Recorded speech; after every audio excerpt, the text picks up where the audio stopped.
University of Ottawa. Hello, Raywat. Hello, how are you? I'm good. How are you doing? I'm okay. I'm wearing my mask still, though, so I'm even better than others. You're what? We I missed that don't, one I part. don't know what I meant to say. Uh, it's been one of those days. What I'm saying is, I'm It's one keeping of my those mask days. on in indoor All settings. right, shake it out, shake it out, shake it off. Let's start again. How do you feel about? We'll just rewind. We'll redo it. Do you believe we're in the right place to lift the masking measures? No, I don't, and here's why. When we implemented masks the first time, we had about 150 cases um, per day in Ontario. We have like 2,000 cases per day now, and we're taking the masks away.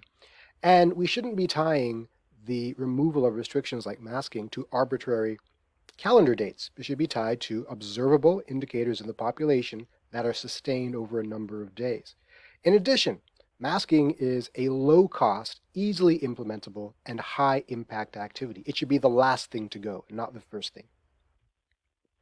We're at a point right now where we already had people eating in restaurants, people in gyms, and they don't have to have vaccine certificates anymore. The passport system isn't mandatory. Is this not in some ways already the last thing to go? Yeah, well, I suppose it is. I suppose it is. You made a good point there. But it should be gone after a while. I mean, it's way too early, as Dr. Bogosh was saying. I don't know what the big rush is. If you wait a number of weeks and the warm summer weeks are upon us, the number of cases per day will plummet, assuming no additional variants arise, and that's the time to really play around with removing more restrictions. And plus, as this pandemic rages on, and it is raging on still, let's not convince ourselves otherwise. We're not out of this yet. Masking is the simplest tool we can all keep in our back pocket to protect ourselves. So, whether or not we can implement as individuals, we can, should be backed up by the state compelling it in some areas so that everybody remains safe and transmission comes down dramatically. Again, I don't see a reason for doing this now, not when we have a good sign that there will be brighter days ahead in coming weeks. What I thought was interesting is the top doctor said transmission is still occurring. Masks can protect you and others from becoming infected, but we're learning to live with the virus and manage COVID for the long term. So it's your choice, but he recommended for those who are vulnerable, like if you're immune compromised, you should probably wear the mask. What did you make of that? I think we're entering a phase where the public health leaders want to download responsibility for pandemic management onto individuals. I don't like that because a lot of individuals don't have the same resources and ability to self-protect, and we need the state to help us in a large extent of that. So we have a fairly large proportion of people, those under five, who can't be vaccinated. We have a number of extreme elderly who, despite vaccination, are still susceptible, and we have people who are immunocompromised, etc. We're essentially saying those people, you can't go into public spaces. And we're How just, effective is it, Raywat Deonandan, if, like he said, if you're somebody who's immune compromised, you feel that you benefit from wearing a mask, so you put the mask on, but then it's a mix of other people around you. Let's say it's 60-40, 60 wearing the mask, 40 not, or 50-50. How effective is that if some people are wearing masks and other yeah. people are not wearing masks? So the data is variable. If we're assuming here an N95 quality mask, that's better than a three-ply surgical mask.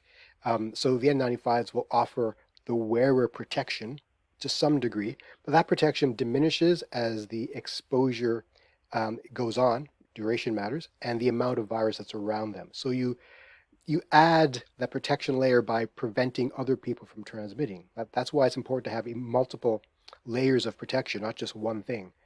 And if you're talking here about surgical masks, that doesn't protect the wearer a whole lot. Surgical masks are about protecting other people. So that's important to note. The quality of the mask matters, the setting matters, and the duration of exposure matters. When we have this conversation about masking, there's a significant number of people that are impatient and just say, well, now's the time is now. And when they hear, well, we should wait a little bit longer, the response back is, well, if not now, then when? Right? What would be a better time to lift the masking mandate? Well, again, it should not Your be tied thoughts on that? to calendar dates. It's tied to indicators. Which indicators? Three categories of indicators: population, epidemiological, and health systems. Health systems is how much space is in the hospitals. The population is how many people are vaccinated. And the epidemiological ones are how many cases do we have per day. So gauge all three, determine a threshold, and keep it under those thresholds for like a week. then we can start removing things. So, I mean, I think part of the problem here is the psychology around mask wearing is it's a symbol of oppression to some people, and it's a reminder that we're in crisis. So any news article you see about COVID, the symbol next to it is always someone wearing a mask.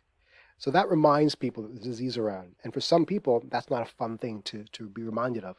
So I think by removing the mask, we're kind of pretending that the disease is gone. It's not gone. It's just that we have a lot of people with protection, but not 100%. We have a fairly large number of people who are so susceptible, and these are people who are unvaccinated, who can't be vaccinated, and who have not yet had the disease and recovered from it. So, so long as that number is high, we are still a vulnerable society. Dr. Moore himself said that he personally intends to continue wearing a mask if he's in a crowded place. And he mentioned something like a Costco, a big box store where you don't have a lot of distance and there's a lot of people around. What's your personal approach? Absolutely. Anytime I'm in a public place that's indoors with people who I do not know, I will be wearing a mask until we have a higher level of vaccination and until the case numbers come down substantially and until my child is vaccinated. When those things happen, I'll remove my mask. Not until then. And I'm pleased to see that some places like public transit still will have a mask mandate. That's a pretty important one considering it's enclosed and you have a diversity of people inside there who can't go elsewhere. But yeah, I don't understand why he's advocating for removal of the mask mandates while at the same time advocating for people to continue to wear masks. There's kind of a disconnect there. Raywat Deonandan, thanks for joining us. Thank you.